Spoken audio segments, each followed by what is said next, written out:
Assalamualaikum warahmatullahi wabarakatuh. Waalaikumsalam warahmatullahi wabarakatuh. Alhamdulillah wassalatu wassalamu ala sayyidina Rasulillah sayyidina wa maulana Muhammad ibn Abdullah wa ala alihi wa sahbihi wa mawala.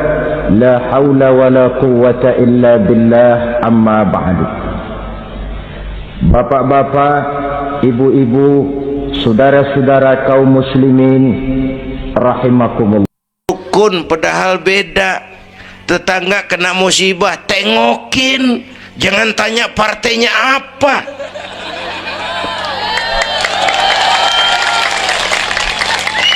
Tetangga sekarat udah mau mati, jarapat dulu. Partainya apa dia? Goblok. Buru mati tetangga. Yuk kita rukun yuk. Yuk. Hormati pendapat orang. Kalau pendapat kita pengen dihormatin orang, itu aja rumusnya.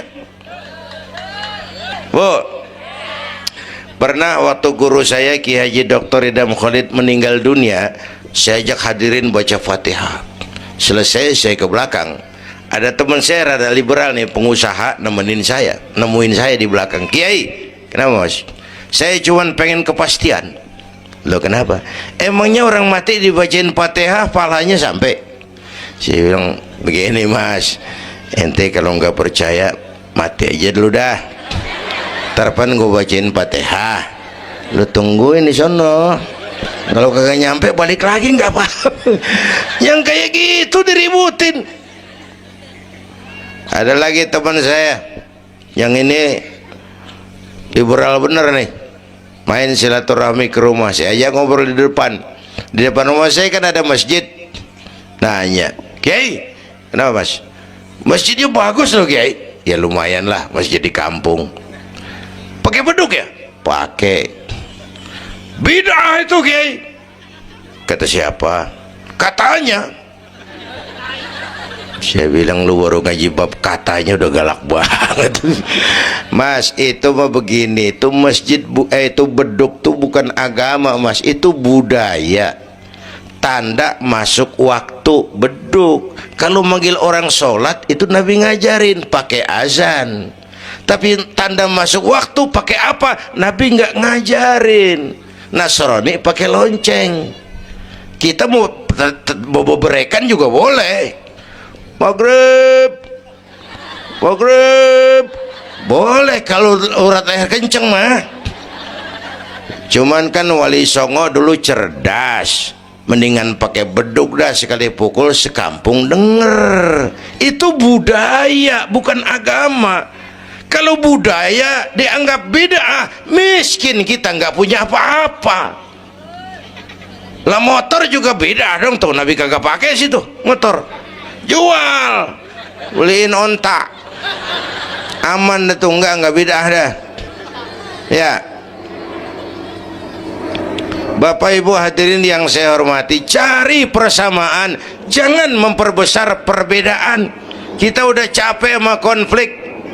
Kalau kita rukun kompak bersatu, kita bisa berbuat banyak untuk agama, bangsa, dan negara yang kita cintai ini. Bu,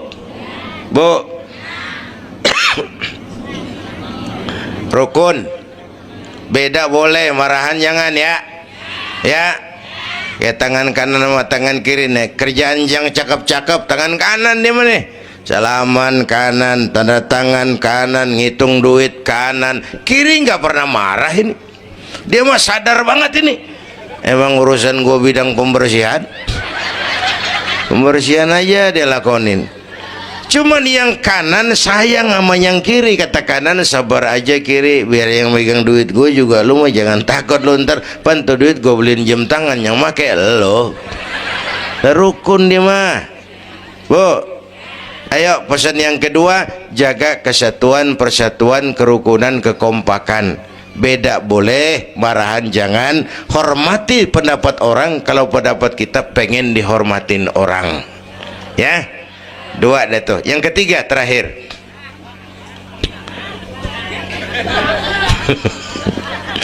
Yang ketiga, Haram Aqsa itu perjalanan horizontal. Aqsa Aras ini perjalanan vertikal. Hablum minan nas, hablum minallah. Isra Mi'raj mengajarkan kepada kita ada hidup sesudah mati, ada akhirat sesudah dunia. Semua kita perantau di bumi Allah ini. Perantau kudu pulang. Orang yang selesai merantau di dunia disebut telah pulang ke rahmatullah. Kenapa pulang? Perantau, nggak boleh netep. Bodoh.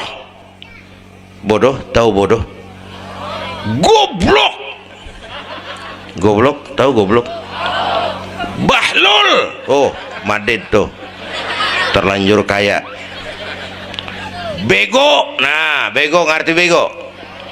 Minum es ditiup tuh bego tuh. Dikira ngebul panas kali. Bodoh kalau ada perantau, tahu perantau tapi nggak pernah mikirin pulang. Tahu perantau tapi nggak pernah mikirin pulang. Nih, Bu, nih bakal mati. Hei, mati. No, bapak, no, bakal mati nggak? Mati. Pak Camat, Pak Sekretaris Wilayah, saya belakangan enak aja loh. Saya mah terserah Bu, saya mah ikhlas. Kapan aja saya siap. Ibu-ibu duluan, saya belakangan, boleh? Atau sebaliknya, saya belakangan, ibu-ibu duluan. Terserah, saya mah ikhlas. Ayo flashback, mundur. Mula-mula kita tinggalnya bukan di sini Bang nih. Kampung apa ini namanya? Hah? Dongkal. Iya, bukan di sini kita. Mulanya kita mah tinggalnya jauh, namanya alam arwah. Sebelum jasad diciptakan, roh udah dibikin. Berapa lama di sana? Cuma Allah yang tahu. Dari alam arwah kita merantau kemana? Alam rahim, alam kandungan emak. Pernah tinggal di situ? Tempat roh ketemu jasad, alam rahim namanya. 9 bulan tinggal di situ. Ada yang 2 tahun. Ada yang keluar dokumisan. Kelamaan ngetemnya.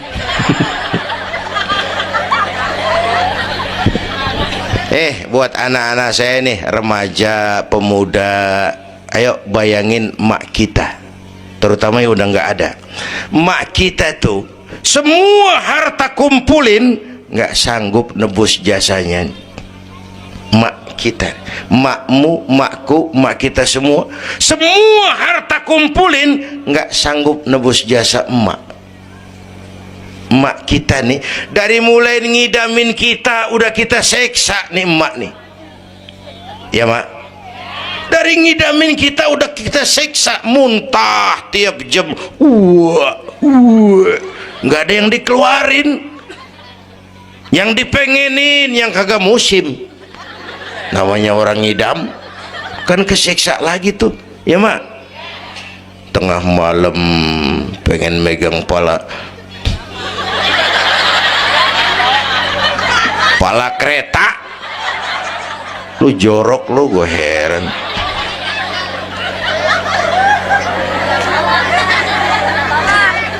Udah saya potong. Puncaknya saat melahirkan kita, pilihan mak cuma 2. Kalau nggak hidup, mati. Allah,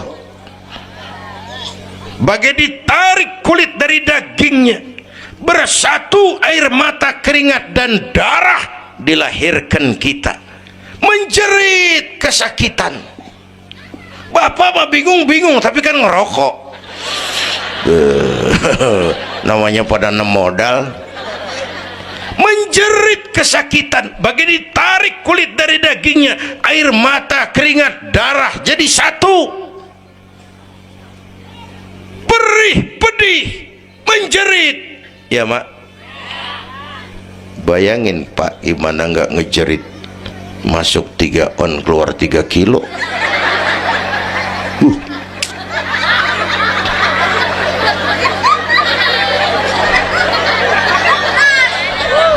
Gue rasa pulang ada yang nimbang nih badan.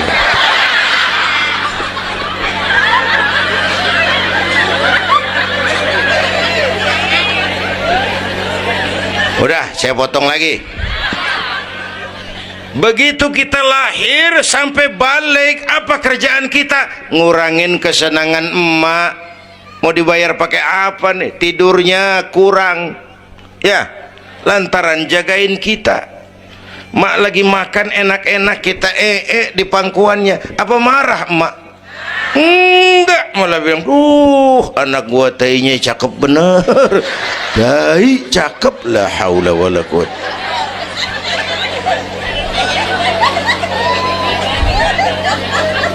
Mau ditebus pakai apa? Mak kalau nimang anak nggak ada yang jelek bahasanya. Mak nih kalau udah nimang anak, ya Allah, anak raja, anak raja, anak raja kita katanya. Udah hitam korengan, anak raja. Nggak ada emak nimang anak jujur, anak kang ojek, anak tukang ojek, anak raja katanya.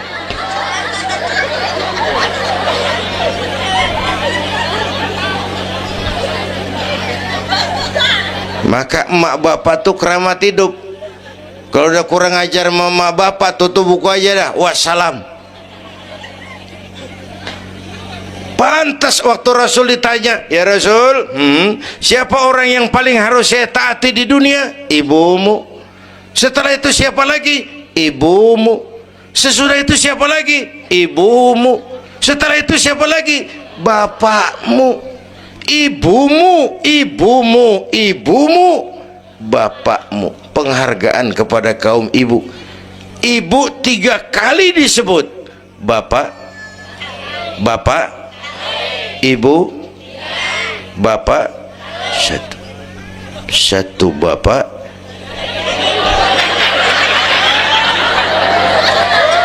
Lah bagaimana ngitungnya sih jadi kerok begini? Gue heran, mau nyari untung mulu. Dari mula salah ngitungnya.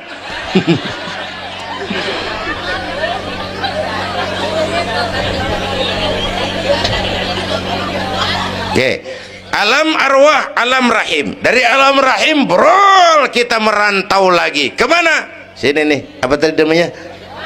Dongkal. Pindah ke Dongkal. Udah 3 kali pindah nih, Serpong. Berapa lama tinggal di sini? Sampai ajal datang merenggut nyawa. Kapan ajal? Rahasia Allah. Kenapa nggak dikasih tahu? Supaya kita selalu siap.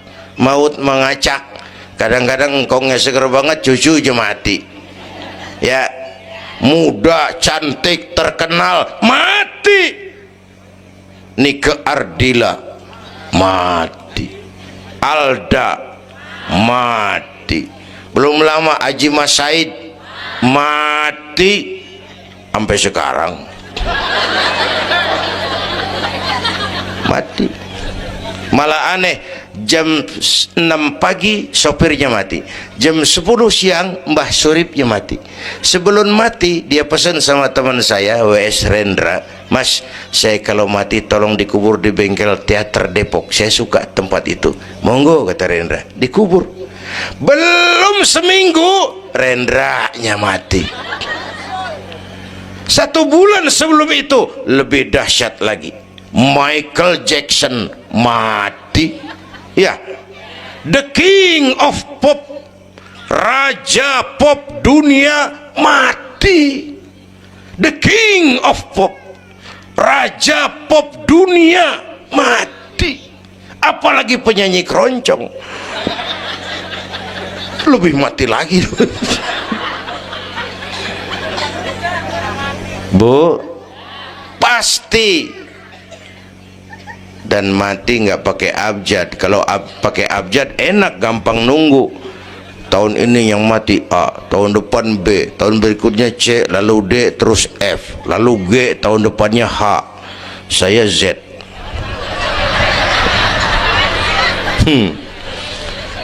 Repot gue, nggak ada yang ngurusin, orang udah habis.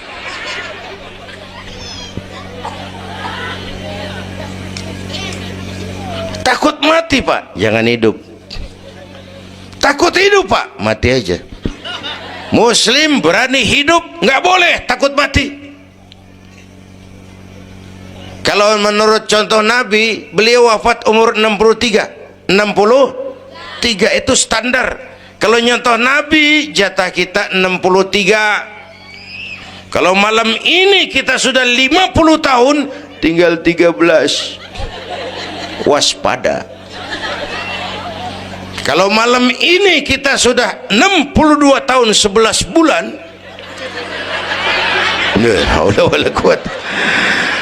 jangan pakai pantangan Abu, makan aja udah sebulan lagi. Kalau ibu yang mati duluan, jangan ngarepin suami ibu ngikut masuk ke kuburan, kagak bakalan, Bu. Sedih bidin hati, nangis mata kiri, yang kanan mengelirik, mana gantinya. Udah kiamat dah. Yang setia nemenin kita masuk kubur, amal, ya Bu ya, amal. Wallazi khalaqal maut wal hayata liyabluwakum, yang nerangin kita di alam kubur, amal. Sedekah ibu tuh nanti jadi lampu tuh di kuburan tuh. Bu, Pak, saya nyumbang masjid 1 juta. Patrobak, terang kuburan 1 juta. Saya 100.000 pak, lampu templok, cilan dikit tuh 100.000. Saya 10.000 pak, lilin 10.000 goyang apinya. Saya 1.000 pak, pentol korek 1.000 meremeng-remeng. Bapak Ibu hadirin yang saya hormati, oleh karena itu ada hidup sesudah mati, ada akhirat sesudah dunia. Harapan saya yang ketiga, ayo tingkatkan ibadah kita kepada Allah Subhanahu. Pertama, rangkuman pertama, jaga iman baik-baik, wariskan kepada anak-anak kita. Biarin zaman berubah, akidah jangan goyah. Boleh masa berganti, keyakinan jangan mati. Karena iman kita hidup, untuk iman kita berjuang. Dalam iman kita ingin kembali menghadap Allah Subhanahu. Satu. Yang kedua, jaga kesatuan, persatuan, kerukunan. Ibu tahu lidi? Lidi biar gede banget, kalau ndirian laler kagak mati. Tapi biar lidi kecil digabung sama lidi yang lain, diikat jadi satu, sapu namanya, jangan laler, anjing juga gempor. Ya, kalau mau kita kompak, rukun, bersatu, lah kuat. Ya Bu, semua berjuang, bidangnya beda-beda, terutama anak-anak saya nih, remaja, pemuda. Coba lihat Nabi itu sahabat utamanya 5 di awal perjuangan, berjuang bahu-membahu lewat bidangnya masing-masing. Ada Abu Bakar Siddiq, sahabat merangkap mertua, orang tua bijaksana, tempat Nabi tukar pikiran. Kampung enak kalau ada yang dituain. Jangan di sono kalau mau mabok, nggak, memang ada Bang Ano gak enak tuh, lumayan tuh ada yang dituain. Ya, orang tua bijaksana, tempat Nabi tukar pikiran. Bukan orang tua gede ambek yang ngomel doang kagak bisa dandanin. Anak muda salah lo, salah. Yang bener bagaimana kong? Au. Kagak enak nih, nyalain doang kagak bisa dandanin. Yang kedua, Nabi punya Umar bin Khattab, imam tapi jenderal, jenderal tapi imam, gagah, berani untuk Islam. Yang ketiga, Nabi punya Utsman bin Affan, ini yang rada susah nyarinya nih, pengusaha tapi santri, penyandang dana. Umat maju kalau banyak punya Utsman. Bangun masjid nggak cukup pakai takbir, Allahu Akbar, kubah turun. Nggak ada loh, kudu beli semen, beli pasir, kudu ngecor, perlu Utsman. Nih bikin maulid begini besar nih, kudu ada Utsmannya nih. Begini Isra Mi'raj, mau apain tuh sih? Isra Mi'raj bang, apa yang belum? tenda sama sound system. Udah, gue yang bayar. Usman tuh. Apalagi yang belum, gue kirim konsumsi dah. Aqua, urusan gue. Amplop kiai. Umpamanya.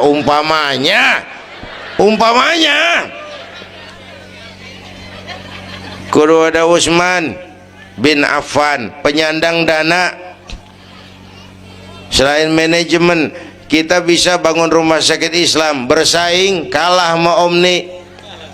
Berapa banyak rumah sakit Islam akhirnya jadi rumah Islam sakit. Kita bisa bangun masjid, menata masjid kalah sama gereja. Gereja aja kegiatannya tiap hari. Sementara banyak masjid Jumat jam 10 buka, Jumat jam 2 tutup, buka lagi Jumat depan. Laba-laba yang pada nyarang. Berapa banyak madrasah-madrasah kita nasibnya la yamutu wa la yahya, tidak bermutu karena kurang biaya. Karena nggak punya Utsman bin Affan ini, Bu. Yang keempat, Nabi punya Ali bin Abi Thalib, tokoh muda tapi intelek, muda rela korban jiwa demi keselamatan Rasul di malam hijrahnya. Yang kelima, baru Nabi punya Khadijah binti Khuwailid, perempuan budiman. Orang lain belum iman, Khadijah iman. Orang lain musuhi Nabi, Khadijah korbankan hartanya bantu Nabi. Islam akan jaya kalau muncul Khadijah baru. Amin. Ini bapak-bapak nih, ntar pulang dari sini boleh udah musyawarah sama bininya. Malu lu denger kiai ngomong apa tadi? Ngapa bang? Ya gue mau nyari Khadijah ini, bagaimana kayak caranya? Umpamanya ini, umpamanya. Saya mah bukan ngasih tahu, ngajarin. Bu, ibu memang mestinya lebih terima kasih kepada Allah, bersyukur kepada Allah, terima kasih sama Islam. Bu, woi kemana woi? Bu, karena Islam yang angkat derajat perempuan. Rasulullah angkat martabat kaum wanita. Sebelum Rasulullah datang, dunia melecehkan perempuan. Lihat peta 14 abad yang lalu, 14 abad yang lalu, Eropa masih biadab, Asia belum dikenal orang, Amerika belum ditemukan Christopher Columbus, Afrika sangat terbelakang. Di mana-mana di belahan dunia perempuan dilecehkan, dilahirkan hanya untuk melahirkan, alat pemuas nafsu, harganya murah. Sebelum Rasulullah datang, murah. Sebelum Rasulullah datang, murah. Raja-raja kita Indonesia sebelum kenal Islam, sedak yang ngumpulin selir 40-60 diketengin. Sultan-sultan Turki piara haram ratusan di istananya, perempuan direndahkan. Kaisar terakhir dinasti Ming Cina bangun istana 1000 kamar. Kenapa? Bininya 1000. La haula wala quwata, dilecehkan perempuan. Saya nggak bayangin tuh raja kalau bininya 1000, kapan pakai kolor tuh raja.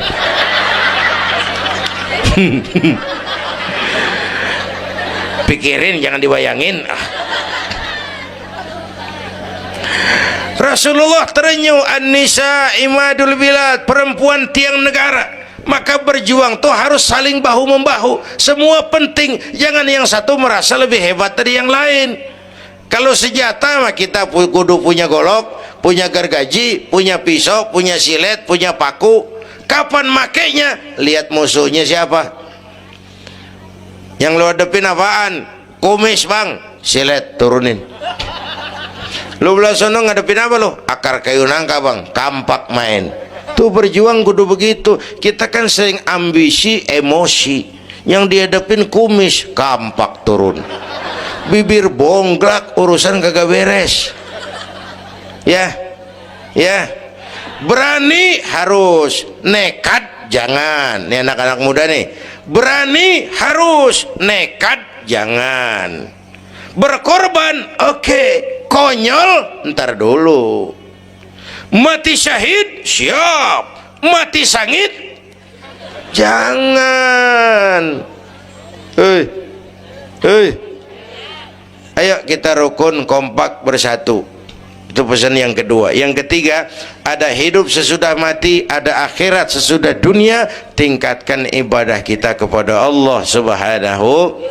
Ini sudah pertengahan Rajab. 2 minggu lagi udah masuk Ramadan. Bu, ada doa Rasulullah kalau udah bulan Rajab tuh ada doa yang sering dibaca. Allahumma barik lana fi Rajab wa Sya'bana wa balighna Ramadan. Rajab, Sya'ban, Ramadan, sebulan setengah lagi. Allahumma barik lana fi Rajab wa Sya'bana wa balighna Ramadan. Ya Allah, berikan keberkahan kepada kami di bulan Rajab dan Sya'ban, sampaikan kami ke bulan Ramadan. Udah hafal belum?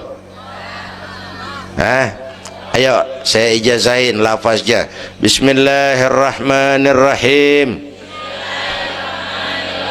Allahumma barik lana fi Rajab wa Sya'bana wa balighna Ramadana. Kalau susah Arabnya, bahasa Indonesianya, ya Allah berikan saya keberkahan di bulan Rajab dan Sya'ban, sampaikan saya ke bulan Ramadan. Bayangin, Rasulullah aja yang dosanya udah diampunin, masih mohon ya Allah sampaiin saya ke bulan Ramadan. Sangat ingin beliau. Saudara-saudara kaum muslimin rahimakumullah, kalau ABRI masuk desa, rakyat beruntung.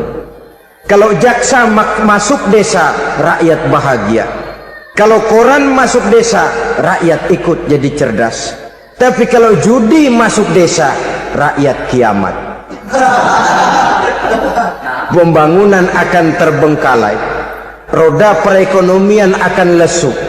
Karena mestinya orang membelanjakan uang untuk sesuatu yang dia perlukan, akhirnya dia belanjakan untuk sesuatu yang dia tidak perlukan, karena gambaran, khayalan akan mendapat keuntungan yang jauh lebih besar lagi. Padahal istilah orang-orang tua kita dulu, lebih baik makan singkong betulan daripada makan roti ngimpi. Artinya menghitung yang bukan-bukan. Itu kertas dibolak madep mulon, dibolak madep mudik, diputar sana, diputar sini, akhirnya palanya ikut muter.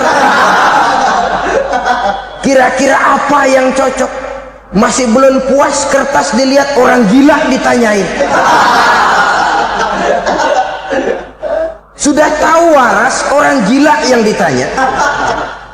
Masih belum puas, nanya orang gila, tidur di kuburan. Allahu Akbar. Tidak jarang, bahkan banyak sekali orang-orang yang di dalam usaha mencapai cita-citanya terjebak dalam prinsip menghalalkan segala macam cara untuk mencapai satu tujuan. Tidak ada lagi kaedah dan norma-norma yang harus ditaatinya.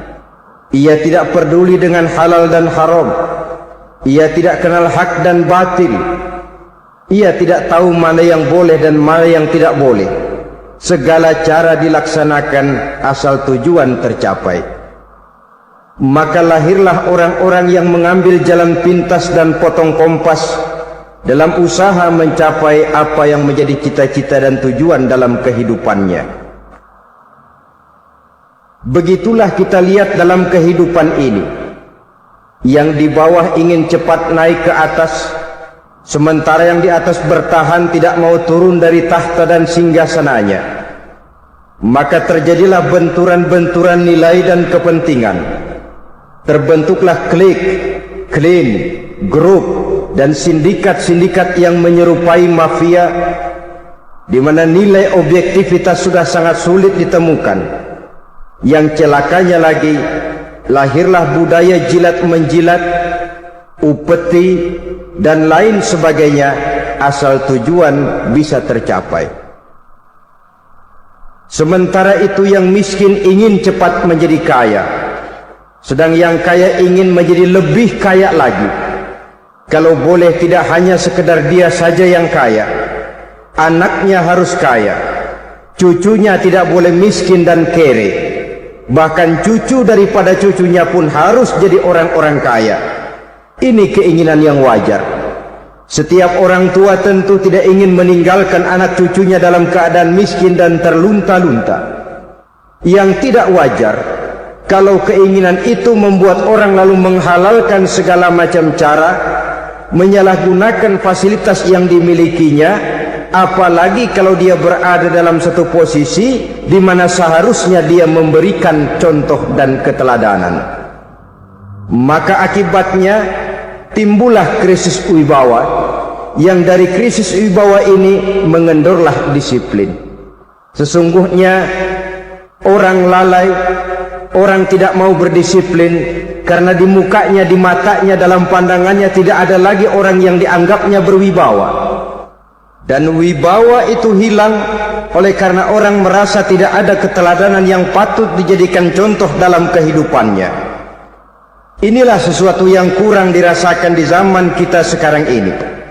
Bukan kurangnya teori, bukan kurangnya segala macam kaedah dan dalil, tetapi yang kita rasakan sekarang ini kurangnya contoh dan keteladanan dari orang-orang yang seharusnya memberikan contoh dan keteladanan itu. Berangkat dari sejarah dan kehidupan Rasulullah sallallahu alaihi wasallam, keberhasilan yang beliau peroleh, salah satu dasar utamanya ialah satunya kata dan perbuatan. Tidak bermental ganda, tidak bermain minyak di atas air, tidak menggunting dalam lipatan. Lidahnya adalah hatinya, ucapannya adalah perbuatannya, dan apa yang beliau ajarkan kepada orang lain, beliaulah pelaksana pertamanya. Saudara-saudara kaum muslimin rahimakumullah, sementara itu pada sisi lain, yang miskin ingin cepat menjadi kaya, maka ia terjebak dalam prinsip tujuan menghalalkan cara apapun saja dilaksanakan asal dia bisa segera menjadi kaya. Maka salah satu jalan yang banyak dilaksanakan orang untuk mencapai kekayaan tanpa harus peras keringat dan banting tulang seperti umumnya orang adalah melalui satu jenis permainan yang umumnya kita kenal dengan nama judi. Ada dua bentuk dan pola daripada judi. Walaupun seiring dengan kemajuan ilmu pengetahuan dan teknologi canggih, peradaban manusia semakin tinggi, maka jenis macam judi yang dimainkan oleh manusia ikut-ikut menjadi canggih. Tetapi pada umumnya ada dua jenis macam judi itu. Pertama, ada judi yang dilakukan secara langsung, dalam arti seorang petaruh berhadapan dengan bandar atau orang berhadapan dengan orang. Dari judi yang dilaksanakan secara langsung ini, efek negatif yang segera bisa kita lihat dengan nyata. Pertama, timbulnya rasa dendam dan permusuhan. Walaupun orang nampak duduk berhadap-hadapan, walaupun kelihatannya mereka tertawa satu sama lain, tapi yakinlah itu cuma sekedar kulit saja. Pikiran yang ada dalam benak tiap-tiap orang yang terlibat dalam perjudian tidak lain ialah bagaimana saya bisa mengalahkan lawan main saya. Akibatnya tentu bisa kita pastikan akan timbullah dendam dan permusuhan bagi yang kalah, akan timbullah rasa sombong dan menganggap remeh orang lain bagi yang menang. Yang kedua, lalainya orang kepada apa yang menjadi tanggung jawab dan kewajibannya. Orang bisa lupa kepada anak dan istri. Kalau kepada anak dan istri saja sudah bisa lupa, apalagi kepada yang lain, sebab anak dan istri memang merupakan bagian daripada kehidupan kita. Konon lagi saudara, konon lagi keluarga yang lain, anak istri saja bisa terlupakan oleh penyakit dan permainan yang bernama judi ini. Yang ketiga, hilangnya rasa sayang kepada harta. Harta yang didapatnya dengan peras keringat dan banting tulang, mungkin pergi pagi dan pulang sore. Setibanya dia di meja judi, apalagi uang tadi sudah bertukar dengan dalam bentuk koin, maka rasa sayang kepada harta itu tidak akan pernah ada lagi. Tetapi saudara-saudara, bagaimanapun juga, judi dalam artian langsung semacam ini hanya melibatkan orang-orang tertentu. Artinya selektif. Ada judi yang lebih berbahaya daripada jenis ini, perjudian massal. Taruhlah roulette dan kasino itu judi. Tetapi judi jenis roulette dan kasino ini bahayanya hanya untuk orang-orang tertentu yang memang sudah mapan, kelompok elit. Masa iya bocah angon di kampung main roulette? Apa ia yang tinggal di pinggir kali kenal kasino? Ya entahlah kalau kasino Prambos ya. Dari judi massal semacam ini lahirlah penyakit yang dinamakan tulul amal. Tulul amal, orang yang terlalu panjang angan-angan. Bukan tidak boleh orang bercita-cita, sebab cita-cita itu perlu. Katanya manusia tidak makan masih bisa hidup 1 bulan lebih. Manusia tidak minum masih bisa hidup 3 hari lebih. Tapi manusia tidak punya cita-cita 1 jam pun dia tidak akan bisa hidup. Karena faktor yang membuat kita bergairah menghadapi kehidupan, faktor yang mendorong kita untuk tetap berusaha dan tegar menghadapi resiko, karena adanya cita-cita di dalam kehidupan kita. Tetapi cita-cita tanpa direalisir dengan usaha, cita-cita yang tidak berangkat dari kemampuan yang ada, pada akhirnya hanya akan merupakan cita-cita yang mengawang, tidak akan terwujud dalam kenyataan, dan akan membentuk manusia menjadi orang yang tulul amal, panjang angan-angan, terlalu muluk keinginan, tidak berangkat dari kemampuan dan kesanggupan yang ada pada dirinya sendiri. Maka penyakit inilah yang telah menghasilkan dan melahirkan penghayal-penghayal kelas berat, tukang-tukang ngelamun kelas tinggi yang hidup di angkasa luar. Dan sejarah belum pernah mencatat ada orang menjadi kaya karena judi, itu belum pernah. Saudara lihat saja orang kaya yang namanya Adnan Khashoggi, orang kaya yang namanya Henry Ford, orang kaya yang namanya Aristotle Onassis, orang kaya yang namanya David Rockefeller. Itu seluruhnya menjadi kaya bukan karena mereka terlibat dalam perjudian, tapi karena kerja keras, peras keringat, banting tulang. Dan itu dimulai sejak mereka masih remaja. Saudara-saudara kaum muslimin rahimakumullah. Sehingga ada pepatah mengatakan, many a great man start as a newspaper boy, katanya. Banyak orang besar yang mulai pekerjaannya dengan menjual koran. Artinya berangkat dari A. Banyak pengusaha mobil yang memulai pekerjaannya dari tukang cuci mobil, tapi lalu bertahap dan tegar menghadapi kenyataan, sehingga proses demi proses dia hadapi dengan tegar, dengan tabah, dengan sabar, dengan ulet, sampai kepada membuahkan hasil. Kita ingin pintas, kayaknya mau, usahanya tidak mau, senengnya mau, peras keringatnya tidak mau. Ini tentunya akan melahirkan kontradiksi di dalam kehidupan. Maka dari jenis perjudian massal semacam ini lahirlah penyakit tulul amal, panjang angan-angan, terlalu muluk cita-cita. Bayangkan saja kalau ini terjadi secara massal, menimpa nasib rakyat kita di pedesaan yang jauh dari keramaian. Tiap hari mereka didina-bobokkan oleh gambaran tentang akan diperolehnya uang dalam jumlah yang banyak dengan angka nol yang berentet. Tiap hari mereka melihat angka-angka itu.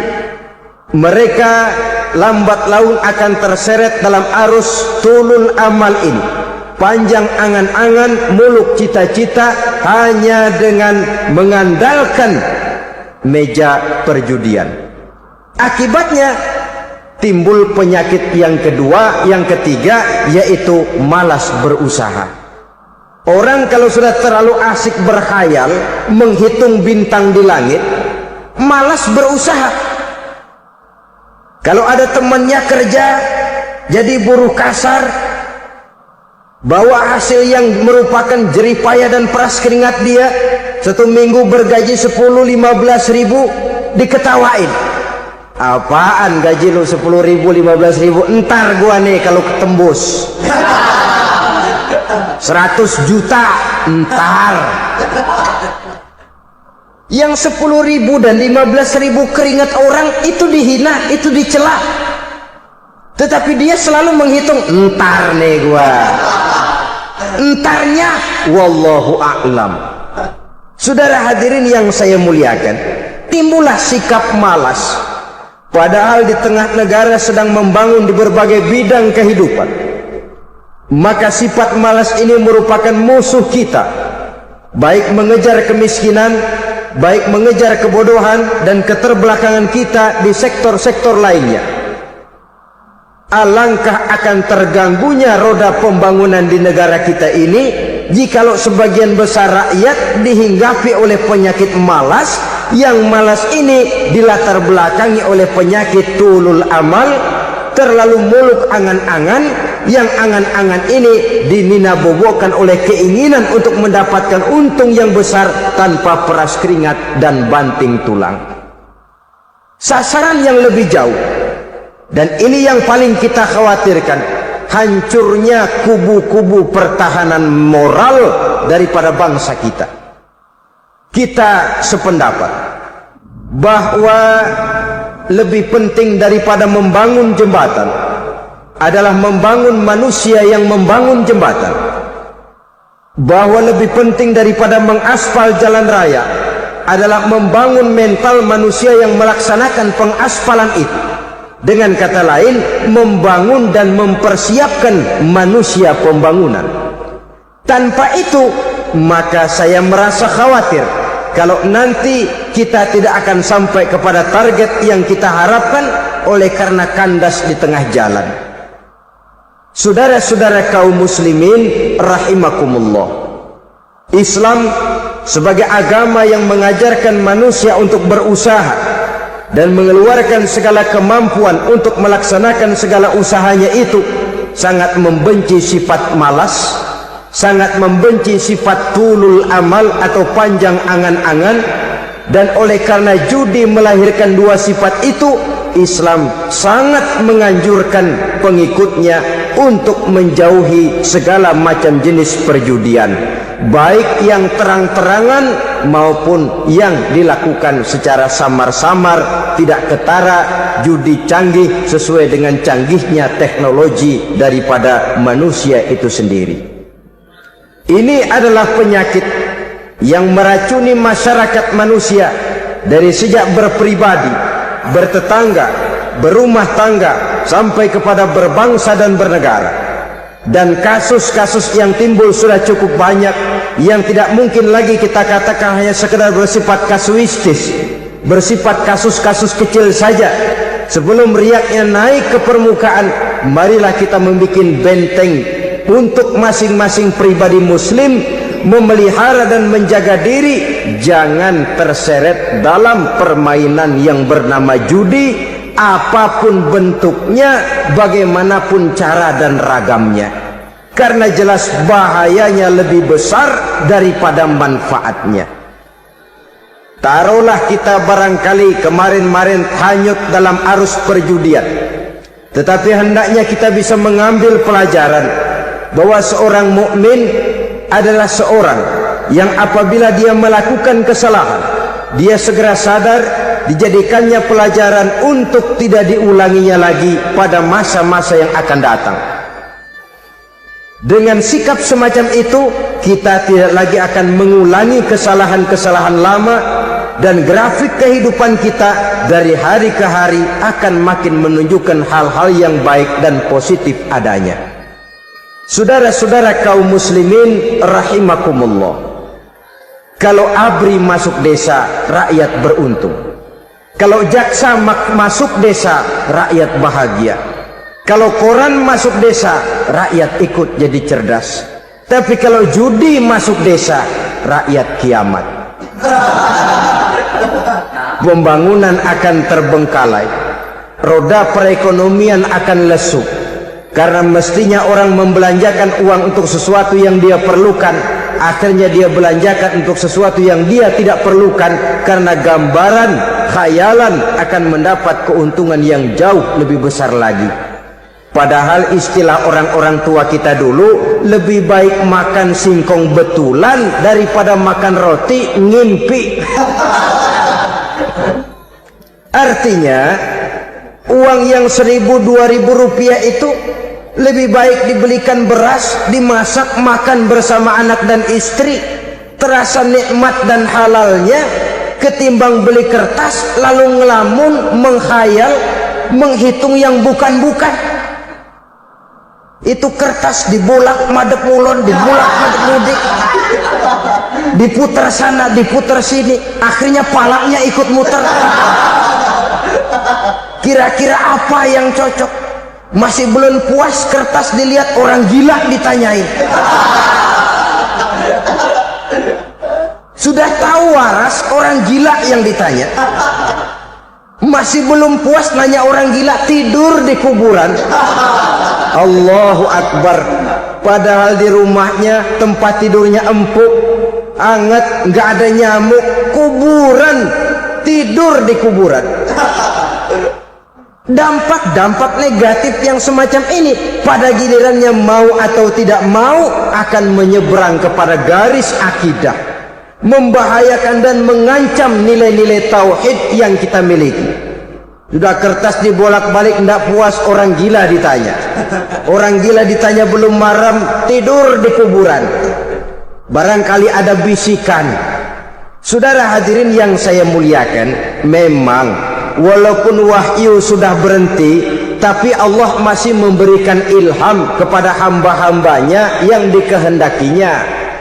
Tetapi ilham itu bentuknya positif. Kalau saudara pagi-pagi berniat, tahu-tahu datang pikiran nanti malam mau ngaji, itu namanya ilham. Kalau saudara sedang merenung, tahu-tahu datang pikiran, saya mau sedekah, itu namanya ilham, bentuknya positif. Tapi kalau ngelamun, tahu-tahu datang pikiran nomor sekian sekian sekian pasang, itu bukan ilham, itu belis.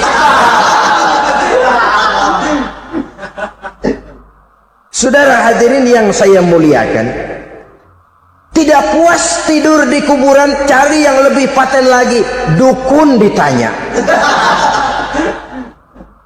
Nah, saya ingin menuduhkan persoalan. Apa tidak boleh orang ziarah kubur? Apa tidak boleh orang pergi ke dukun? Ini dalam kaitannya dengan judi, karena ini penyakit yang sudah merajalela, mewabah di kalangan masyarakat kita di lapisan yang bawah ini. Saudara hadirin yang saya muliakan, ziarah kubur bukan saja boleh, malah dianjurkan oleh Nabi. Tetapi ziarah kubur yang dianjurkan oleh Nabi itu dengan tujuan pertama, agar orang ingat kepada mati. Kafa bil mauti wa'izah, kata Nabi. Cukup dengan mengingat mati menjadi pelajaran bagi kamu semua. Maka etikanya diajarkan, kalau saudara ziarah kubur, sampai di depan pintu kubur itu kan, Assalamualaikum ya ahlal kubur wa inna insyaallahu bikum lahikun. Kami satu saat insya Allah pasti akan menyusul kamu. Kalau kamu sekarang berbaring di sini, satu saat kami akan berbaring di sini. Ziarah kubur mengingatkan orang kepada mati. Orang yang ingat kepada mati, gaya hidupnya lain dengan orang yang tidak ingat mati. Nah, orang kalau nggak ingat mati, gaya hidupnya nggak terkontrol. Kalau dia berkuasa, Fir'aun, itu nggak ingat mati. Kalau dia kaya, Korun. Sudah gambarannya nggak merupakan gambaran-gambaran yang baik. Orang yang ingat mati, dia berkuasa, dia berlaku adil. Satu saat saya akan mati dan ini akan dimintakan pertanggungan jawab. Orang kaya ingat mati, Dia akan jadi pemurah. Kenapa? Kalau saya diberikan ilmu, pertanyaan akhirat cuma satu, ilmumu kau amalkan untuk apa? Kalau saya diberikan umur panjang, pertanyaan akhirat cuma satu, umurmu kau habiskan di mana? Tapi jikalau saya diberikan harta, pertanyaan akhirat ada dua, hartamu kau dapat dari mana, kau belanjakan kemana? Depannya ditanya, belakangnya ditanya, dapat dari mana, dibelanjain kemana? Sebab dua-duanya berkaitan dengan kegiatan. Kadang-kadang dapatnya dari jalan yang baik, tapi keluarnya ke tempat yang tidak baik, itu pun tidak betul. Atau dapatnya dari yang tidak baik, tapi dibelanjakan untuk yang baik, itu pun tidak bisa diterima. Oleh karenanya, dengan mengingat mati, gaya hidup seseorang jadi terkontrol karenanya. Yang kedua, dianjurkan kita untuk berziarah kubur itu mendoakan orang-orang yang sudah meninggal. Mal mayyitu fi qabrihi illa kal gharikil mutaghawis, kata Nabi. Orang yang sudah meninggal itu di alam barzakhnya adalah seperti orang yang tenggelam di lautan, menunggu doa dari keluarganya yang masih hidup. Apakah itu anaknya, kemenakannya, cucunya, dan lain sebagainya. Adapun yang kalau kita ziarahi itu kuburnya orang-orang yang kita tahu merupakan orang soleh, orang yang berjiwa bersih, yang kita kenal ketakwaannya kepada Allah Subhanahu wa ta'ala, tidak ada salahnya kita bertabarruk, asal jangan dengan satu keyakinan bahwa dia secara mandiri bisa mendoakan kita. Dia hanya bisa melakukan itu hanya dengan izin Allah. Nah, umumnya orang kalau sudah ziarah ke kubur-kubur keramat itu Allahnya kelupaan. Itu yang dikhawatirkan merusak dan mengganggu akidah. Sehingga di awal-awal perkembangan Islam, Nabi pernah melarang orang ziarah kubur itu. Ini bisa kita simak dari hadis, kuntu nahaitukum an ziyaratil qabri fazuruha. Dahulu aku pernah melarang kamu untuk ziarah kubur. Adapun sekarang kalau mau ziarah, ziarahlah kamu. Kata-kata dulu aku pernah melarang kamu itu menggambarkan bahwa pada permulaan perkembangan Islam, nilai keimanan para sahabat masih rapuh, masih lemah, masih memerlukan pembinaan. Sehingga kalau mereka sering ke kubur, dikhawatirkan mereka minta kepada kubur. Nah, tetapi tatkala nilai keimanannya sudah mapan, sudah kuat, kata Rasul, fazuruha. Adapun sekarang kalau mau pergi berziarah, ziarahlah kamu. Saudara hadirin yang saya muliakan, jadi jangan melupakan Allah. Saya bisa saja berkata, kalau saya misalnya pakai cincin, lalu saya bilang, saya sejak pakai cincin ini, jangan anak gadis, nenek-nenek ngelihat saya lemes. Atau sejak pakai cincin ini, dagangan laris bener. Cincin itu yang menggelincirkan akidah. Untuk tidak tergelincir, orang harus tidak melupakan Allah. Dia bisa berkata, alhamdulillah, Allah memberikan keistimewaan kepada batu cincin saya. Batu cincinnya tidak apa-apa, Allah yang memberikan keistimewaan. Ini dalam bentuk yang langsung. Dalam bentuk yang tidak langsung kita bisa lihat, misalnya kalau petani ditanya, oh, ini bisa panen besar ini rahasianya apa, Pak? Oh, pupuk urea, pupuk urea. Nah, Allah nomor 16. Seorang petani yang baik keimanannya, dia akan berkata, kami bisa panen besar karena izin Allah. Nah, kalau pupuknya mah pakai pupuk urea, izin Allahnya dahulu, baru kemudian pupuknya nyusul. Jadi sebenarnya bukan cuma pergi ke dukun yang bisa merusak keimanan, pergi ke dokter juga bisa loh merusak keimanan. Kalau berkeyakinan bahwa dokter itulah yang memberikan sembuh, kenapa akidah saudara tidak tergelincir karenanya? Dokter hanya memberikan obat dan resep, sembuh itu datangnya dari Allah. Ini yang diungkapkan lewat lisan Nabi Ibrahim alaihissalam, wa idza maridtu fahuwa yashfini. Apabila aku sakit, dialah Allah yang memberikan sembuh. Memberikan sembuh. Jangan juga menyalahartikan ayat ini. Ada ayat begini sakit terus nekat. Udah nggak usah berobat dah, memang penyakit dari Tuhan. Ntar waktunya baik ya baik ya. Udah ampeg terus dah. Orang yang berobat saja belum tentu sembuh, apalagi yang tidak berobat. Sama juga orang nggak sembahyang kita ajakin ngotot, lo juga yang sembahyang belum tentu masuk surga katanya. Lah yang sembahyang belum tentu masuk surga, bagaimana cengoran lo yang nggak sembahyang?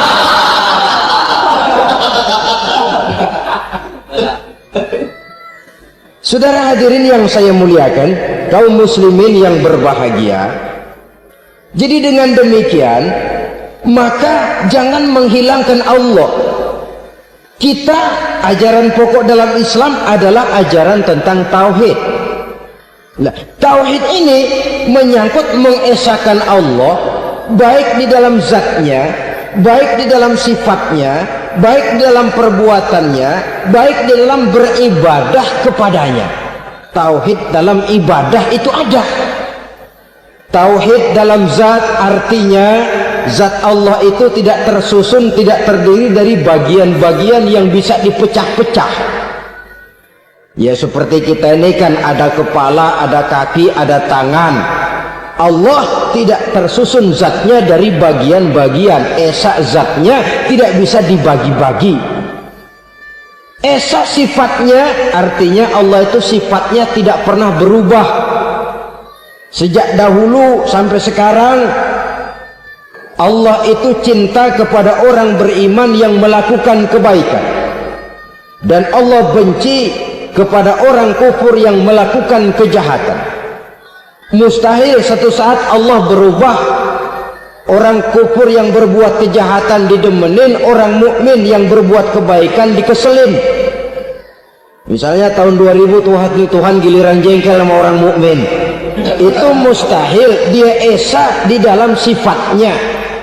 Lain dengan sifat kita manusia. Sifat kita ini kan relatif. Ada saatnya kita senang, lain saat yang kita senang betul kita caci maki. Hari ini kita caci maki, besok kita puji. Lihat teman kaya, habis kita omongin, boleh jadi dia kaya. Kenapa? Dukunnya 36. Begitu kita habis caci maki begitu, dia datang ngasih duit sama kita. Cacian itu bisa berubah menjadi pujian. Lu ya emang bukan main dah. Sifat kita itu relatif, bisa terpengaruh oleh situasi dan kondisi. Saudara hadirin yang saya hormati, kaum muslimin yang berbahagia, Allah juga esa di dalam perbuatannya. Artinya di dalam menciptakan apapun yang akan diciptakan oleh Allah, di dalam melakukan apapun yang akan dilakukan oleh Allah, tidak terikat kepada faktor lain, tidak memerlukan bantuan lain. Dia adalah mutlak. Nah, kemudian kita mengesahkan Allah dalam zatnya, mengesahkan Allah dalam sifatnya, mengesahkan Allah dalam perbuatannya, belum tentu berarti kita mengesahkan Allah dalam ibadahnya.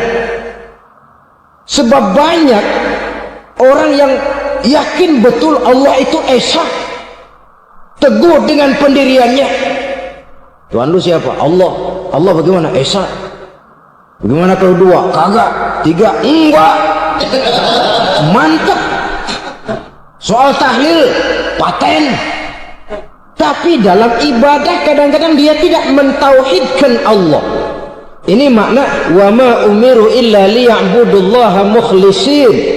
Kami tidak memerintahkan kepadamu kecuali untuk beribadah kepadaku, kata Allah, dengan ikhlas. Beribadah kepada Allah dengan ikhlas itu artinya apa? Beribadah hanya untuk Allah saja. Nah, kalau hanya untuk Allah saja, lalu kita minta berdoa di depan kuburan orang yang soleh, apa syirik? Tidak syirik. Kalau kita berkeyakinan bahwa orang tempat kita memanjatkan doa itu hanya bisa mendoakan kita dengan izin Allah. Dia sendiri tidak punya kekuasaan apa-apa. Tanpa izin Allah dia tidak bisa berbuat apa-apa. Itu tidak menyebabkan orang menjadi syirik. Sama saja dengan kalau saya berkata tadi, alhamdulillah Allah telah memberikan keistimewaan kepada batu cincin saya. Apa salahnya Allah memberikan keistimewaan kepada benda-benda mati? Allah memberikan keistimewaan kepada Hajar Aswad, benda mati. Allah memberikan keistimewaan kepada Masjidil Haram, benda mati. Allah memberikan keistimewaan kepada Ka'bah, benda mati. Orang tawaf keliling Ka'bah, sembahyang di Masjidil Haram, sujud menghadap kepada Ka'bah. Apakah jadi syirik? Tidak. Kita tidak menyembah Ka'bahnya, kita menyembah yang punya Ka'bah itu. Nah, di sini kita lihat bahwa fungsi Ka'bah hanya merupakan wasilah. Tapi kalau Allah, rezeki dari Allah. Caranya saya kerja. Kerja itu cara, rezeki itu dari Allah datangnya. Bukankah di zaman sekarang kita sering terpeleset? Ini merupakan cerminan dari rapuhnya akhlak kita kepada Allah Subhanahu wa taala. Karena usaha saya memang, karena saya peras keringat banting tulang, tentu. Tapi sadarkah kita bahwa sepanjang yang bisa kita lakukan cuma berusaha, peras keringat, banting tulang, pergi pagi pulang sore? Tapi bisakah kita memastikan hasil usaha kita? Apalagi yang paling dekat, misalnya saja yang sungguh-sungguh di luar jangkauan kemampuan kita, soal rezeki, soal jodoh, soal maut. Kitakah yang mengatur? Kitakah yang menentukan? Subhanallah, manusia sungguh tidak berdaya menghadapi 3 hal paling pokok ini. Rezeki, kita cuma bekerja. Kitakah yang menentukan? Tidak. Kita berusaha saja rezeki belum pasti dapat, apalagi kalau kita tidak berusaha. Jangan terjebak dalam fatalisme, belum perang udah nyerah. Emang dasar rezeki datangnya dari Tuhan, gak usah kerja, dan ntar juga kalau dia datang. Dari mana datangnya? Kerja saja belum tentu dapat rezeki, apalagi kalau tidak kerja. Yang jelas usaha perlu kepastian, itu urusan Allah. Ini akhlak kepada Allah Subhanahu wa taala. Jodoh juga begitu. Kita berusaha, kita berupaya, Allah menghendaki lain jadinya. Maut juga begitu. Siapa sih yang pengen ngadepi maut? Siapa sih yang pengen mati? Siapa sih yang pengen ketemu malaikat Israel? Tidak seorang pun kalau ditanya, kecuali mereka yang putus asa ya. Kalau otaknya masih normal, mau mati mesti belakangan dulu udah dikit. Tapi yang satu itu saudara, kalau dia sudah datang, tenaga mana yang bisa menolak?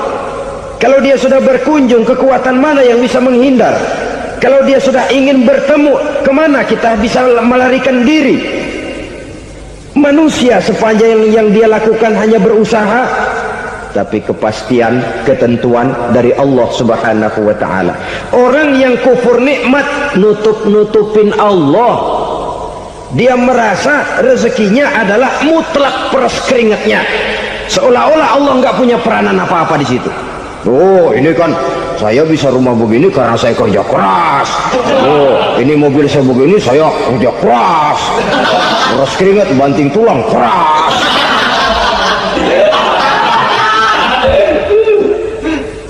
Saudara-saudara kaum muslimin rahimakumullah, jadi menutupi Allah. Akibatnya nanti kalau dia berhasil, Allah ketutupan.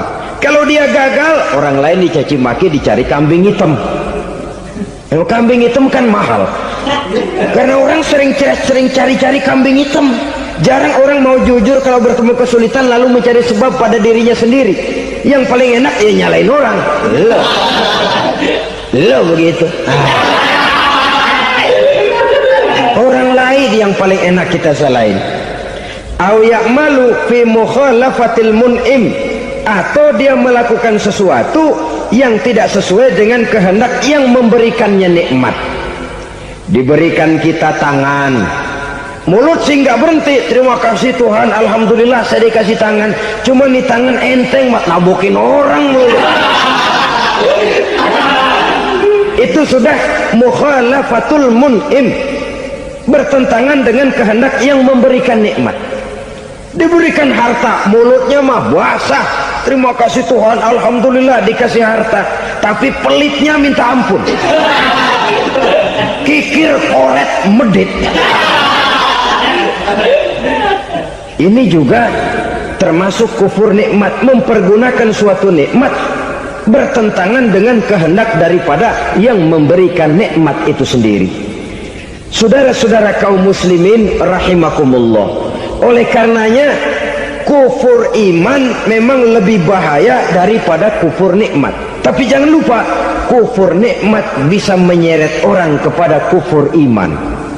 Nah kalau Allah udah dialingin, Tuhan sudah dinomor duain, lama-lama kenapa dia tidak mendewakan dirinya sendiri, mendewakan pangkatnya, mendewa-dewakan otaknya, mendewa-dewakan kemampuannya? Pada awalnya dia memang cuma kufur nikmat, tapi lambat laun kalau ini tidak diobati secara pasti orang akan mengarah kepada kufur iman. Bisa berbentuk syirik, bisa berbentuk nifak, bisa berbentuk riddah. Saudara-saudara, oleh karena itu menjaga akhlak kepada Allah mutlak penting. Sebab apa? Kita tidak berakhlak kepada manusia saja, kita dikucilkan dari pergaulan. Kalau kita tidak berakhlak kepada Allah, dikucilkan oleh Allah. Hadis qudsi menyatakan, man lam yashkur ala na'mai wa lam yasbir ala balai falyakhruj min tahtis samai falyatlub rabban siwaya. Kata Allah, siapa orang yang tidak mau bersyukur terhadap nikmat yang aku berikan kepadanya dan tidak mau sabar terhadap ujian yang aku berikan kepadanya, falyakhruj min tahtis samai, persilakan saja keluar dari kolong langitku, waliyatlub rabban siwaya, tolong cari Tuhan lain selain daripada aku. Murka Allah, diusir, cuman gak kedengeran aja. Siapa yang tidak mau syukur terhadap nikmatku, siapa yang tidak mau sabar terhadap ujian yang aku berikan kepadanya, persilakan keluar dari kolong langitku ini, cari Tuhan lain selain aku. Nah, langit Tuhan yang punya, Tuhan kita lawan, diusir dari kolong langit, mau pindah ke kolong mana?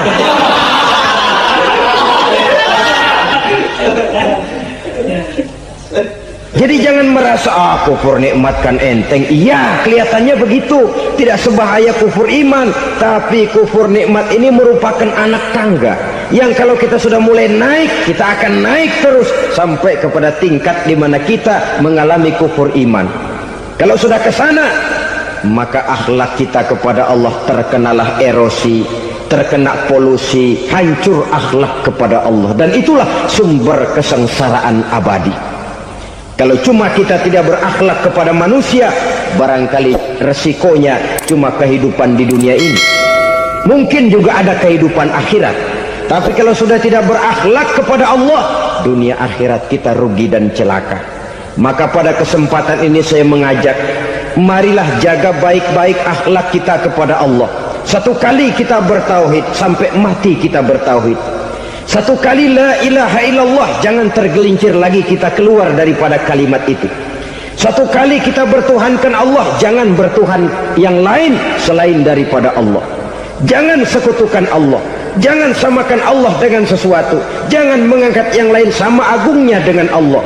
Sebab dengan demikian kita seolah-olah sudah mengotori akhlak kita kepada Allah subhanahu wa ta'ala.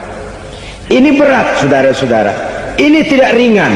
Kadang-kadang saya katakan tadi, masalah ekonomi, kadang-kadang persaingan hidup yang makin tajam, di tengah lapangan kerja yang makin sulit, di tengah orang banyak potong kompas.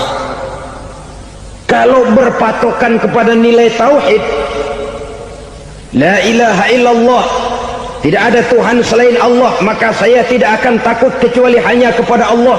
Saya tidak akan menggantungkan hidup kecuali hanya kepada Allah. Saya tidak akan minta rezeki kecuali hanya kepada Allah. Kadang-kadang situasi yang nekat membuat kita kehilangan keseimbangan, kehilangan pertimbangan, picik pandangan. Akibatnya kita merusak akhlak kepada Allah Subhanahu wa taala. Ironinya kan orang sekarang kalau ditanya, "Lu nyolong ya?" "Iya." "Kok berani?" "Emang." "Lu nggak tahu Tuhan lihat?" "Tahu." "Kok nyolong juga?" "Biarin." Kalau Tuhan mah lihat jangan ribut. Enggak ribut katanya. Kalau orang lihat, 2 orang saja tahu, geger kelurahan. Ini kan sudah mendustai dirinya sendiri, sudah merusak akhlaknya kepada Allah Subhanahu wa taala. Tuhan enggak ribut katanya. Saudara hadirin yang saya hormati, jadi oleh karenanya akhlak kita kepada Allah merupakan basis daripada kehidupan beragama. Kalau itu sudah mulai rapuh, mulai terkena erosi dan polusi, mulai rusak, dikhawatirkan nanti nilai ibadah kita kepada Allah juga akan turut ambruk karenanya. Saudara-saudara kaum muslimin rahimakumullah, tugas yang kedua memperbaiki akhlak manusia kepada sesama manusia. Kita tahu Islam sesuai dengan namanya adalah agama damai. Maka akhlak manusia kepada sesama manusia menempati porsi yang penting dalam kehidupan beragama. Bagaimana seorang muslim bergaul, bertata krama terhadap sesama manusia. Mari kita lihat lebih jauh persoalannya. Untuk memudahkan pembicaraan dari kacamata agama, kita kelompokkan saja manusia itu dalam 2. Pertama yang seiman dan yang kedua yang tidak seiman. Yang tidak seiman itu kita sebut saja kufur atau kafir. Nah, kepada yang kafir pun kita diajarkan untuk berakhlak, apalagi kepada yang memang nyata-nyata seiman, sekeyakinan, seakidah. Kemanapun Islam datang, ke negara manapun ia masuk, ia tidak menaburkan kerusakan. Jadi tidak benar kalau orang pernah itu menggambarkan, saking sentimennya seorang orientalis pernah menggambarkan Nabi Muhammad di tangan kirinya Quran, di tangan kanannya pedang, menggambarkan seolah-olah Islam dikembangkan dengan kekerasan. Sebenarnya tidak sama sekali. Kalaupun dalam sejarah perkembangan Islam pernah terjadi perang, maka perang dalam Islam sesungguhnya apabila kita amati sejarahnya bukan untuk memaksakan agama, karena memang agama tidak bisa dipaksakan, tetapi justru untuk mempertahankan agama dari segala macam hambatan, rintangan, hinaan dan fitnahan. Tapi kemanapun yang jelas Islam masuk, dia tidak pernah membuat kekacauan, kerusuhan ataupun penghancuran. Candi Prambanan bahkan dipugar, gereja-gereja tidak ada yang dihancurkan oleh umat Islam. Kenapa? Islam agama damai. Soal agama, soal lakum dinukum waliyadin, la ikraha fid din, qad tabayyana ar-rusdu minal ghayy. Tidak ada paksaan dalam beragama, sebab nyata yang benar dengan yang tidak benar. Belum pernah ada orang kafir masuk ke perkampungan orang Islam lalu dikejar-kejar, diteriakin kafir, kafir, sunatin.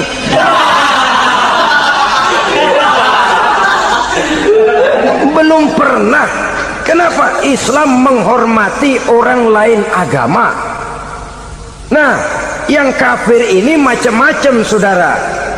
Ada kafir harbi. Nah, ini kafir kerok. Ini kafir yang nyata-nyata memproklamirkan permusuhan kepada umat Islam, nyata-nyata mengganggu ketenangan umat Islam. Kafir yang seperti ini yang boleh diperangi. Misalnya kita mau sembahyang Jumat dijagain, nggak boleh sembahyang Jumat, getok palanya. Kafir harbi artinya tantangan perang datang dari mereka, bukan kita yang mulai, mereka yang buka front. Prinsipnya umat Islam tidak boleh mencari-cari musuh, Tapi pun tidak boleh lari kalau ketemu musuh. Musuh jangan dicari, ketemu jangan lari. Karena itu kesan seolah-olah umat Islam ini teroris, umat Islam ini destroyer, umat Islam ini sering menimbulkan keonaran, kerusakan. Sungguh satu fitnahan yang sangat keji. Umat Islam adalah umat yang cinta damai. Islam di masa perkembangannya masuki Eropa melalui Selat Gibraltar, Jabal Tariq, memasuki Spanyol. Islam tidak pernah meruntuhkan gereja. Islam tidak pernah membunuh orang-orang Nasrani. Bahkan Islam mewariskan peradaban dan kebudayaan yang begitu tinggi nilainya di bidang ilmu pengetahuan. Sampai ketika itu Barat banyak mengkaji ilmu pengetahuan dari dunia Islam. Buku-buku berbahasa Arab diterjemahkan ke bahasa Yunani, dipelajari oleh para cendekiawan di negeri Barat sana. Mereka mengambil manfaat yang banyak dari masuknya Islam ke Eropa. Sementara gereja tetap berdiri dengan megahnya. Kuil-kuil tempat peribadatan tidak satupun yang diusik-usik. Kenapa? Islam agama yang cinta damai. Asal dia tidak diganggu, asal kehormatannya tidak dihinakan. Jadi kafir harbi, kafir yang nyata-nyata nantang perang, ngajak berkelahi, itu kafir yang nyari penyakit. Kafir harbi ini boleh diperangi dengan catatan mereka yang memang mulai. Yang kedua kafir zimmi. Kafir zimmi, kafir yang hidup di tengah mayoritas muslim, tapi mereka mau hidup dengan aman, damai, tenang. Mereka wajib dilindungi. Bahkan Nabi pernah memberikan satu jaminan, man azazimmiyan faqad azani. Siapa yang mengganggu orang kafir zimmi sama saja dengan mengganggu saya.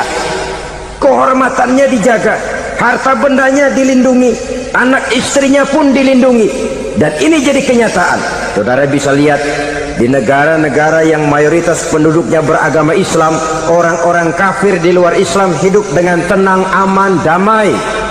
Di Saudi Arabia, di luar tanah haram, di luar Mekah dan Madinah, banyak orang-orang kafir mencari nafkah. Mereka tenang, aman, dilindungi undang-undang. Begitu di Mesir, begitu di negara Indonesia yang berdasarkan Pancasila ini. Kehidupan beragama menimbulkan gairah, rukun, tenang, aman, damai, sepanjang tidak saling ganggu, tidak saling usik, menghargai orang yang sudah beragama, tidak menjadikan penganut suatu agama sebagai sasaran dari dakwah agama lainnya. Saudara-saudara kaum muslimin rahimakumullah. Jadi memang oleh Al-Quran kita dianjurkan asidda alal kuffar ruhama bainahum. Tegas kepada orang kafir, kasih sayang kepada sesama muslim. Tapi tegas bukanlah berarti marah-marahan, bukan berarti musuh-musuhan, bukan ngajaki perang. Tegas dalam arti punya garis tentang kehidupan beragama. Lakum dinukum waliyadin. Soal kehidupan sosial, mari kerjasama. Bangun jalan, ayo rame-rame. Siskamling, mari bebarengan. Bikin puskesmas, mari sama-sama. Tapi kalau sudah soal agama, itu tidak perlu ada toleransi agama. Yang perlu toleransi antar umat beragama. Kalau umatnya mau kerjasama silakan, tapi tidak menyangkut soal ibadah. Jangan kerjasama di bidang ibadah. Itu kerjasama yang salah pasang, saudara-saudara. Sehingga dengan demikian toleransi adalah menyangkut kehidupan antar umat beragama. Sedangkan agama sendiri punya kapling yang nyata. Sehingga dengan demikian tegas kepada orang kafir dalam arti kita punya satu kepribadian, tidak ngambang. Enggak, lalu kalau ditanya orang, sebenarnya agama lu apa sih? Gua mah gimana musimnya aja. Agama pakai musim kayak rambutan. Akhirnya ya begitu, musim-musiman. Ke masjid kelihatan, ke gereja hayo, ke candi nongol, ke apa? Bingung malaikat bagaimana nyatetnya nih bocah ini. Di mana aja ada. Kita punya satu kepribadian, saya muslim dan garis saya ini, lakum dinukum waliyadin. Bagi Tuhan persilakan agama Tuhan, bagi kami agama kami. Kami hormati Tuhan, Tuhan hormat kepada kami. Tapi soal agama, kaplingnya jelas. Kerjasama, mari urusan muamalah, bidang sosial. Yuk kita sistemling sama-sama dengan orang lain agama. Mari jaga kerukunan, kesatuan, persatuan, kekompakan. Perbaiki jalan yang rusak, mari sama-sama. Mendandani jembatan yang runtuh, mari sama-sama. Tapi sembahyang, kaplingnya lain-lain. Sebab Nabi juga dulu pernah ditawarkan begitu loh, sama kafir jahiliyah dulu, Quraisy itu. Sudah Muhammad, sekarang begini saja, kita join aja daripada marah-marahan. Hari ini saya oke, menyembah Tuhanmu Allah. Besok gantian kamu menyembah Tuhan kita, Latta, Uzza, Manat dan Hubal. Turun, qul ya ayyuhal kafirun la a'budu ma ta'budun. Soal ibadah kaplingnya jelas, tidak boleh dicampur adukkan. Sebab kalau tidak, kita akan mulai kehilangan identitas diri, dan disitulah krisis kehidupan keyakinan beragama dimulai dari krisis identitas.